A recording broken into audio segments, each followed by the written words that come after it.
सहनावतु सहनौ भुनक्तु सह वीर्यं करवावहै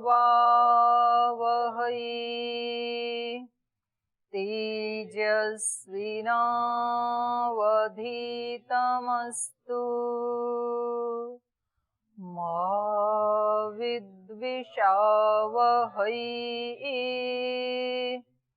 ॐ शान्ति शान्ति शान्तिः।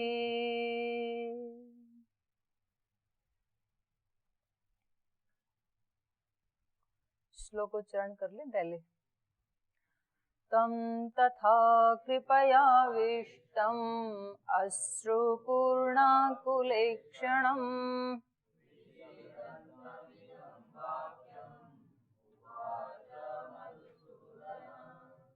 कुतस्त्वाकश्मलम् इदम्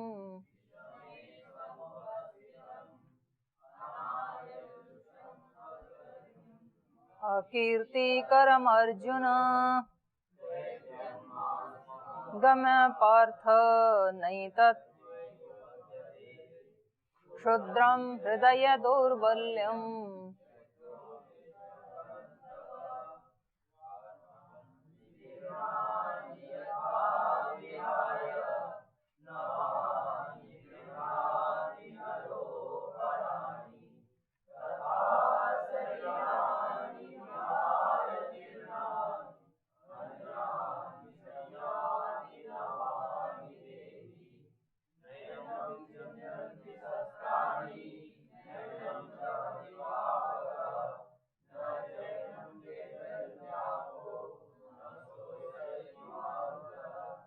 अपि चेत् सुदुराचारो भजते माम् अनन्यभाक्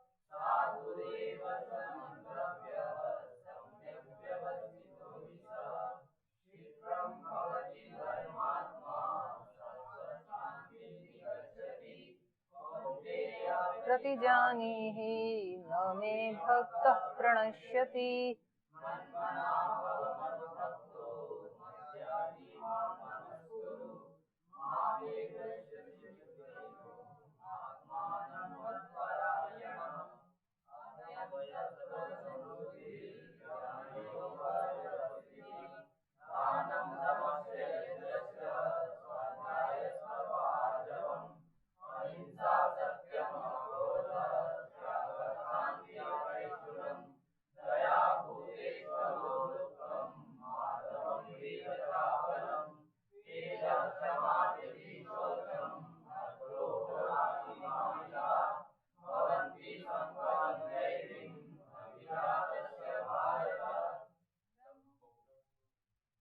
चल अभी दैवी संपद कर लो। उसके तो 2 ही श्लोक हैं, वो भी कर लेना, आसुरी वाले भी। तो कल कौन सा करेंगे?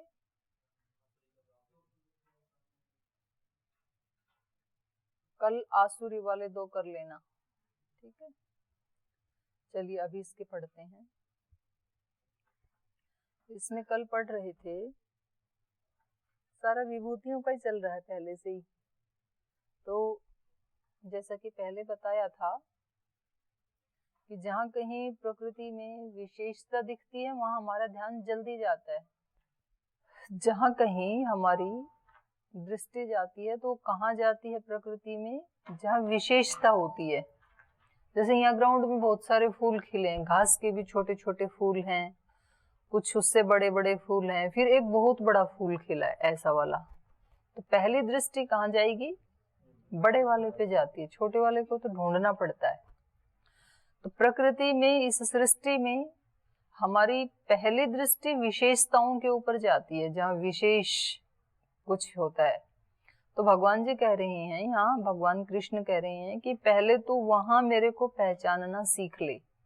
जहां कहीं भी तुझे विशेषता दिखे, वो विशेषता उस व्यक्ति की या उस वस्तु की नहीं है, वो मुझ ब्रह्म की ही है।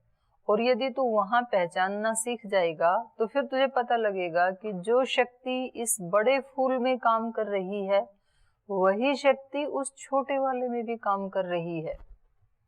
जो विभूति महापुरुषों में, ऋषियों में, संतों में दिखाई देती है वही सामान्य व्यक्ति में भी है। आत्मा में कोई अंतर नहीं है, ये तुझे पता लग जाएगा। नहीं तो संत में पहचानना तो सरल है, लेकिन एक सामान्य व्यक्ति में पहचानना, उसमें कठिनाई आती है। हमें लगता है कि ये तो हमारा नौकर है, ये कैसे ब्रह्म हो सकता है, ये तो चौकीदार है, ये ब्रह्म कैसे हो सकता है, ये तो मेरा शिष्य है, ये कैसे ब्रह्म हो सकता है। कभी तो शिष्यों को लगता है ये हमारे मात्र एक आचार्य हैं, ये ब्रह्म कैसे हो सकते हैं। तो ये भ्रम होता है। तो एक बार आपने अग्नि को पहचान लिया तो अग्नि छोटी हो या बड़ी हो, फिर सब जगह अग्नि तत्व को ही देखेंगे आप, वही आएगा दृष्टि में। तो उसमें भ्रम नहीं होगा कि ये कुछ उससे अलग है, ऐसा नहीं लगेगा। आपने बहुत विशाल अग्नि देख ली कहीं, और फिर जब एक दिया सलाई जलाएंगे तो पता लगेगा ना ये वो ही अग्नि है, उससे कुछ अलग नहीं है, अग्नि ही है, ये भी आग ही है, ये भी। तो ऐसे ये इनका वर्णन कर रहे हैं। तो आपका कल वाले पाठ से कोई प्रश्न है तो पूछ लीजिए पहले। कोई शंका तो नहीं है किसी की? इनको माइक दे दो उधर। ओम दीदी जी, इसमें पहले कहा था कि अग्नि में तेज में हूँ, जल में शीतलता में हूँ।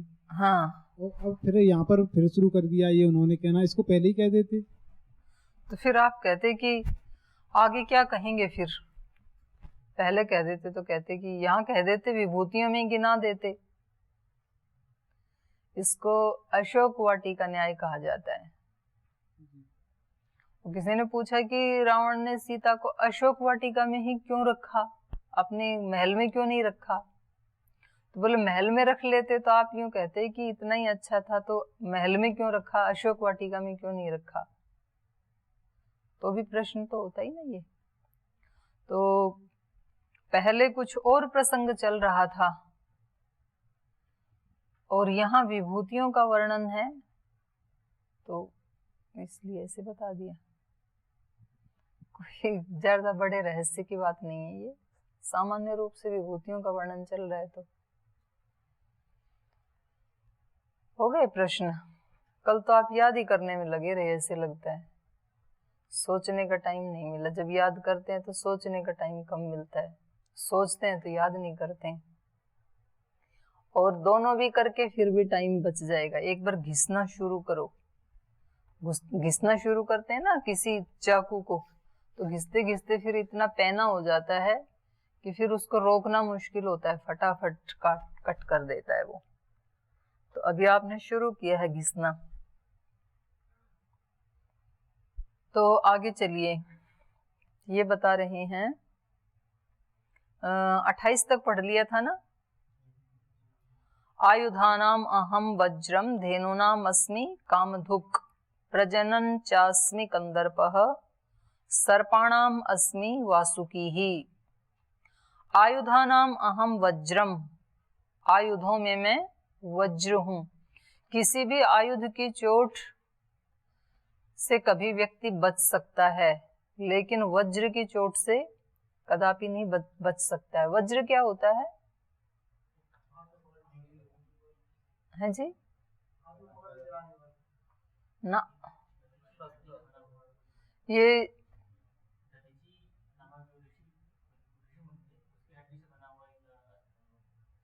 वो तो समझाने के लिए है, लेकिन प्रैक्टिकल आपने देखा है वज्र?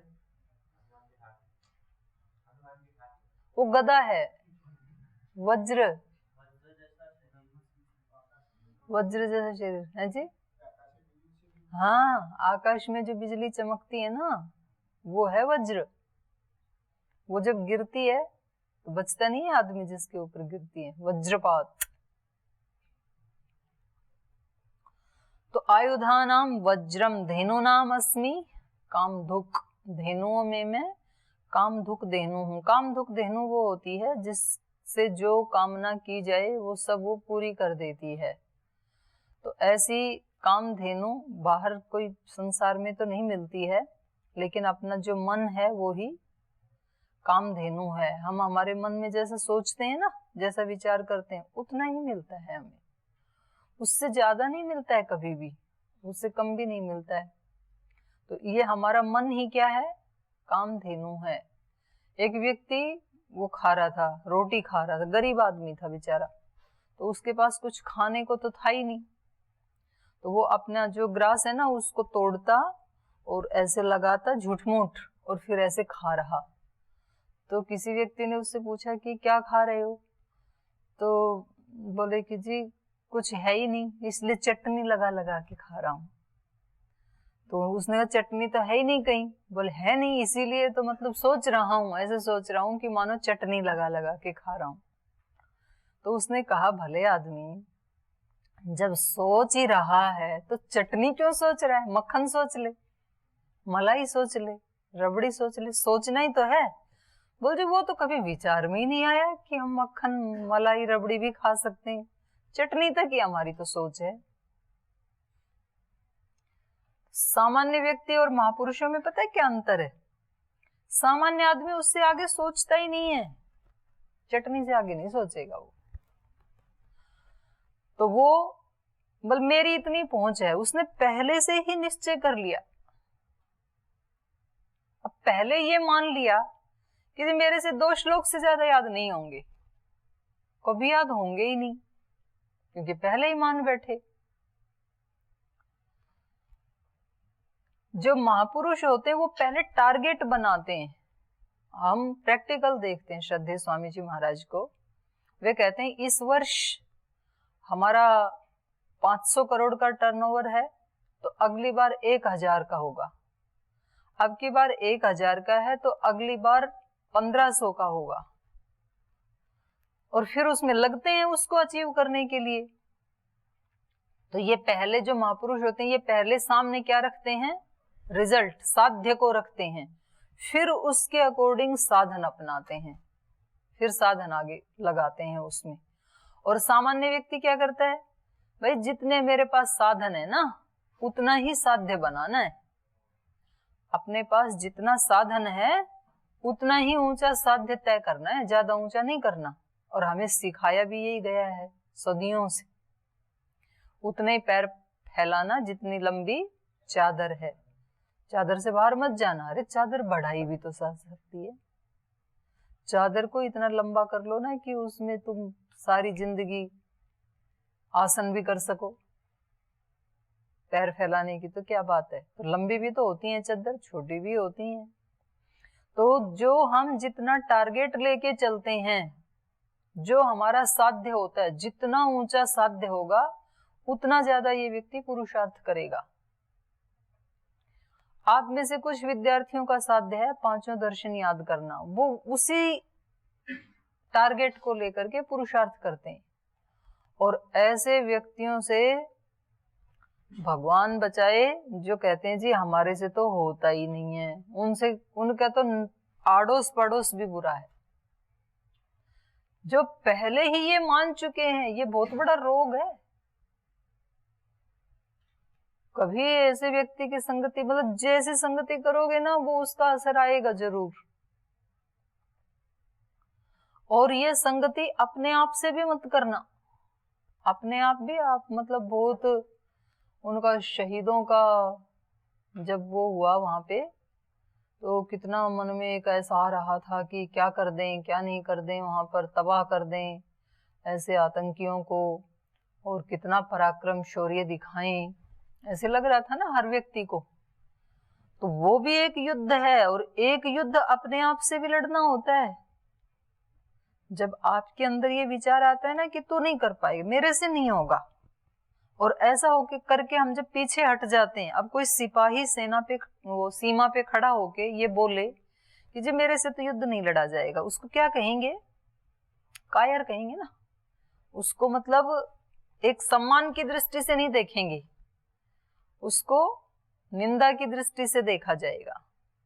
तो आप भी युद्ध के मैदान में खड़े हैं और अर्जुन भी युद्ध के मैदान में खड़ा है। अर्जुन के सामने कठिनाई बाण चलाने की थोड़ी थी, अपने मन को नहीं जीत पा रहा था, ये थी कठिनाई भुजाओं का बल कम नहीं हुआ था, मन का बल कम हो गया था। भुजाएं तो वो की वो थी, जो कल तक इतना वीर योद्धा था, तो आज कोई भुजाओं का बल कम थोड़ी हुआ है, आज मन का बल कम हो गया था। तो हम अपने अंदर भी जो हमारे ये विचार जो है ना, ये ही आतंकवाद है। इससे डरो मत, इसका सम्मान भी मत करो, मेरे से नहीं होगा, इससे भिड़ जाओ और निश्चित रूप से जीतोगे। आप आत्मा हैं, आपके अंदर बहुत शक्ति है, आप उसको तीतर बीतर कर सकते हैं। उसको फेस तो करो एक बार। फेस करने से पहले हार मानना ये कायरता की निशानी होती है।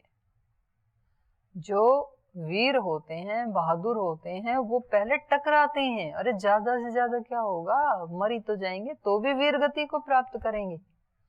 हतो वा प्राप्स्यसि स्वर्गम जीत्वा भोक्ष्यसे महीम।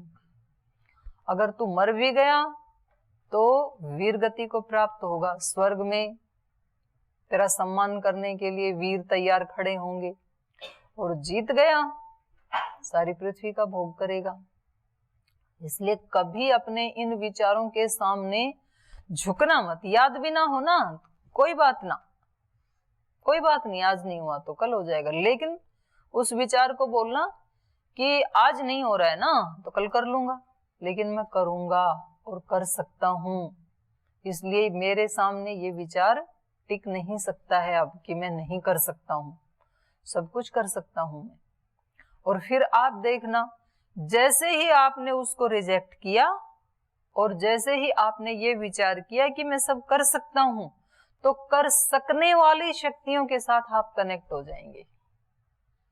बाहर से भी वो शक्तियां आपकी सहायता करेंगी, जो उसको बाधा डालने वाली शक्तियां, उनको हटाना है, हटाने में वो आपकी सहायता करेंगी, दैवी शक्तियां।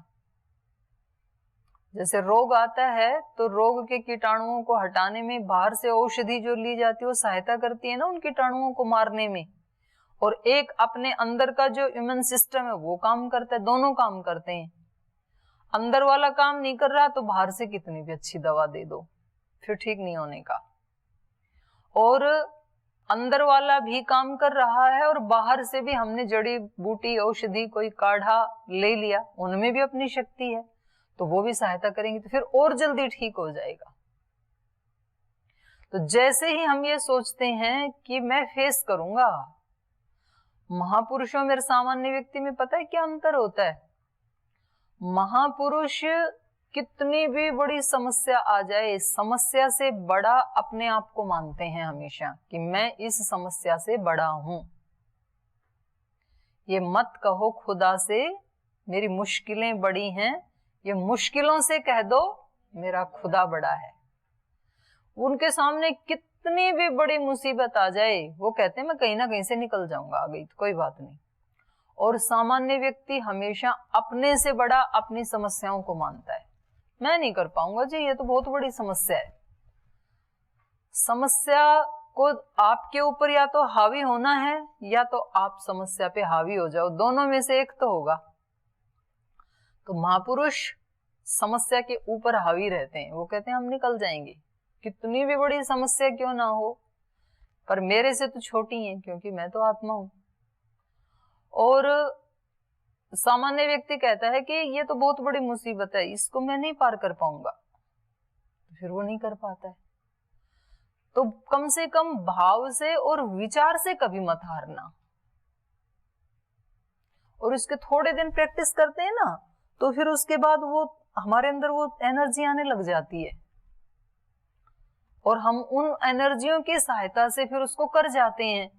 और उसको कर जाते हैं तो फिर हम क्रेडिट देते हैं किसी अदृश्य शक्ति को कि मेरे कहां बस का था, ये तो मेरे गुरु ने मुझसे करवा दिया, ये तो मेरे ईश्वर ने मुझसे करवा दिया, या किसी का कोई भी इष्ट देव है, मेरे उस इष्ट देव ने ये मुझसे करवा दिया।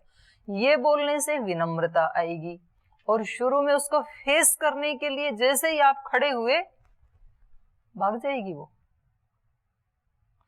कुछ बच्चे होते हैं ना बहुत धनवान घरों के, थोड़ा सा मौसम बदला, ठंडी सी हवा चली, उनको खांसी जुकाम बुखार, वो बचाते हैं ये दवा वो दवा। और जो फुटपाथ पे घूम रहे हैं, कपड़े भी नहीं है ज्यादा, उनको जुकाम खांसी भी लगने से पहले 4 बार सोचेगी, लगूं कि ना लगूं, इसको लग के भी क्या करूंगी, क्योंकि इसको कोई दवा लेनी नहीं है, इसको कुछ करना तो है नहीं। उनको कभी नहीं लगती है, मस्त है अपने, सर्दी में भी गर्मी में भी।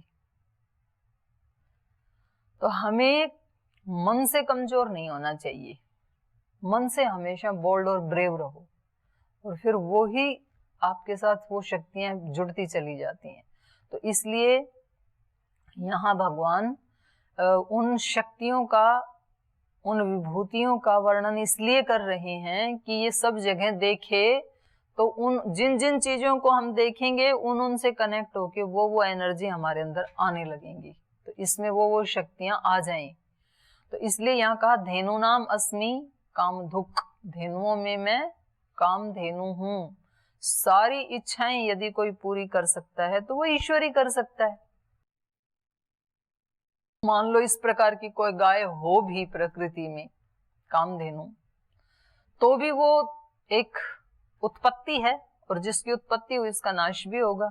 तो सारी कामनाएं तो पूरी नहीं कर सकती, वो आपको धन दे देगी, कुछ ऐश्वर्य दे देगी, लेकिन सारी कामनाओं की पूर्ति कौन कर सकता है? ईश्वर। इसलिए कह रहे हैं कि वो कामधुक कामधेनु मैं ही हूं। और वो कामधेनु किसके माध्यम से काम करेगी? एक मीडियम तो होना चाहिए ना, तो वो हमारे मन के माध्यम से काम करेगी। ईश्वरीय शक्ति को काम करने के लिए कोई माध्यम तो चाहिए। ईश्वर हमारी सहायता कर सकते हैं, ईश्वर हमारी सब मनोकामनाओं की पूर्ति कर सकते हैं, लेकिन किसके माध्यम से? हमारे माध्यम से। श्री अरविंद ने लिखा है अपने एक पुस्तक में, श्री अरविंद के यहाँ जो माता जी रहती थी ना, तो किसी साधक ने पूछा कि माता जी मैं ये कार्य नहीं कर पा रहा हूँ, आप ही मेरी सहायता कीजिए। तो माता जी ने कहा ठीक है, मैं आपकी सहायता करती हूँ, मेरी शक्ति से ये काम होगा, लेकिन मेरी शक्ति आपके माध्यम से काम करेगी। आप मीडियम बन जाओ मेरी शक्ति के, काम मैं कर दूंगी। तो जो जिनकी अनन्य श्रद्धा होती है ना, तो वो उनको ऐसे ही समझते हैं कि अब माता जी काम कर रही हैं, और वो क्या हो गया? रिलैक्स हो गया, क्योंकि एक जो टेंशन वाला भाव था वो मिट गया, और टेंशन वाले भाव ने ही काम को रोक रखा था। कार्य तो उसी के माध्यम से होना था, शक्ति तो ईश्वर की ही थी, लेकिन जैसे ही बाधा हटी है बीच में, टेंशन कि मेरे से नहीं हो पाएगा, उसने कहा ठीक है तेरे से नहीं हो पाएगा तो मैं करूंगी, लेकिन मीडियम किसको बनाऊंगी? तुझे ही बनाऊंगी। तो यहाँ ईश्वर ही कामधुक है, हमारी सब मनोकामनाओं को पूर्ण करने वाला है, लेकिन वो किसके माध्यम से करवाएगा? ईश्वर हमारे माध्यम से। इसलिए मन को भी कामधुक कहा है, और उस मन के माध्यम से भागवत शक्ति ही कार्य कर रही है। तो यहाँ आपका एक प्रश्न हो सकता है कि जब सब जगह भागवत शक्ति ही काम कर रही है, तो हमारा या हम बड़ों से जो आशीर्वाद लेते हैं, माता पिता गुरुजनों से, उनका क्या रोल है? उनके अंदर भी है शक्ति, और हम उनसे जैसी शक्ति मांगते हैं वैसी शक्ति वो देते हैं हमें, तो शक्तियों का आदान प्रदान भी होता है, लेकिन उनकी एक सीमा है।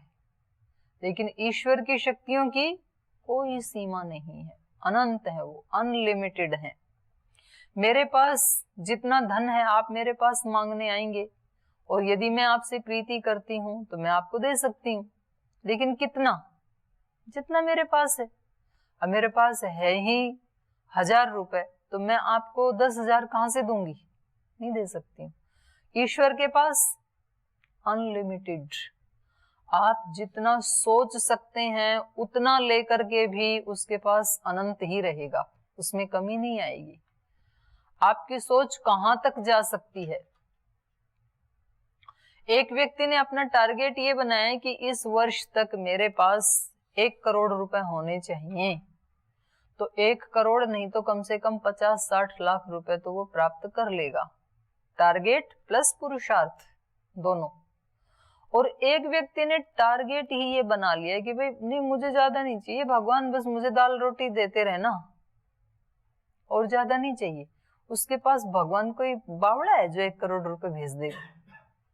जब वो खुद ही ये कह रहा है कि मुझे ज्यादा नहीं चाहिए, बस दाल रोटी देते रहना, दाल रोटी दे देगा भगवान, क्योंकि टारगेट ही वही बनाया है ना।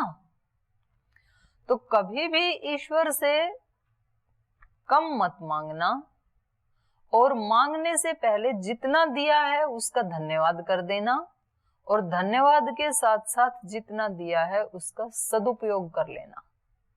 उसको ऐसे ही पटक के मत रखना, क्योंकि पहले दिया है उसी का यदि अपमान कर रहे हैं हम, ऐसे डाल रखा है साइड में, तो फिर वो और ज्यादा देने से पहले 4 बार सोचेगा, इसको दूं ना दूं, देने से भी क्या फायदा, क्योंकि पहले वाला ही यूज नहीं किया है। आप माता पिता से कहते हैं हमें खिलौना ला दो, हमें कपड़े ला दो, और पहले ला के दिए थे वो 1 दिन भी पहने नहीं है, तो माता पिता क्या कहते हैं फिर, बेटा तो पहले इनको तो पहन ले, ये तो पड़े हैं, ये तो पहने नहीं, तूने आगे आगे मांग रहा है तो नहीं ला के देते हैं। वो तेरे पास पहले ही पर्याप्त पड़े हैं, तेरी अलमारी भरी पड़ी है, और यदि एक भी नहीं है तो आपको कहने की भी जरूरत नहीं है। यदि पहले वाले सारे खत्म हो गए तो मुख से ना कुछ भी कहना पड़ेगा, बिन मांगे प्रभु घर को भरेगा। फिर वहां कहना नहीं पड़ता है, कहने की जरूरत नहीं, आना ही बहुत है, इस दर पे तेरा शीश झुकाना ही बहुत है। तो इसलिए आयुधानाम अहम वज्रम धेनुनाम अस्मि कामधुक प्रजनन चास्मि कंदर्पः सर्पाणाम अस्मि वासुकी ही। प्रजननश्चास्मि कंदर्पः, जो प्रजनन शक्ति है, आगे जो सृष्टि चल रही है, इनमें कामदेव मैं ही हूं। देखो यहाँ उसको एक भगवान की विभूति कही है, मतलब वो दूषित कब होता है, जब उसका दुरुपयोग किया जाता है, नहीं तो सृष्टि कैसे चले। तो वो ईश्वर की एक विभूति है, लेकिन वो किन के लिए है, वो सब वर्ण आश्रम धर्म के अनुसार, उसका यहाँ पर शास्त्र में कोई विरोध नहीं है। सर्पाणाम अस्मि वासुकी, और सर्पों में मैं वासुकी हूं। जब वो मंथन किया था ना, तो वासुकी को ही लपेटा गया था उसमें, समुद्र मंथन किया था ना, तो वो जो रई थी, किला था जिससे उसको बिलोया जाता है, तो उसके चारों तरफ वासुकी को लपेटा गया था। विशेष सर्प है ये। आगे अनंतश्चास्मि नागानाम, देखो ऊपर कहा सर्पाणाम, या यहाँ कहा नागानाम, तो सर्प और नाग में क्या अंतर है। सर्प होता है जो पृथ्वी पे सरकता है, सृपति इति सर्प, सृप्लि गतौ, सृप धातु से बना है ये। और नाग होता है जो पानी में रहता है, नाग पानी में रहने वाले को कहते हैं, सर्प पृथ्वी पे रहने वाले को कहते हैं। शेष नाग कहाँ रहता है, समुद्र में रहता है ना, जिसपे भगवान विष्णु लेटे रहते हैं हमेशा। तो नाग जो है वो एक बार उसमें महाभारत में भी देखा ना आपने, भीमसेन को जहर पिलाया तो वो कहाँ चला गया था, नागलोक में, पानी में डाल दिया उसको, गलती से डाल दिया। जो बुद्धू होते हैं ना, वो कोई ना कोई गलती कर ही देते हैं। जहर पिला के कभी भी पानी में नहीं डालना चाहिए यदि मारना है तो, क्योंकि पानी से तो जहर उतर जाता है,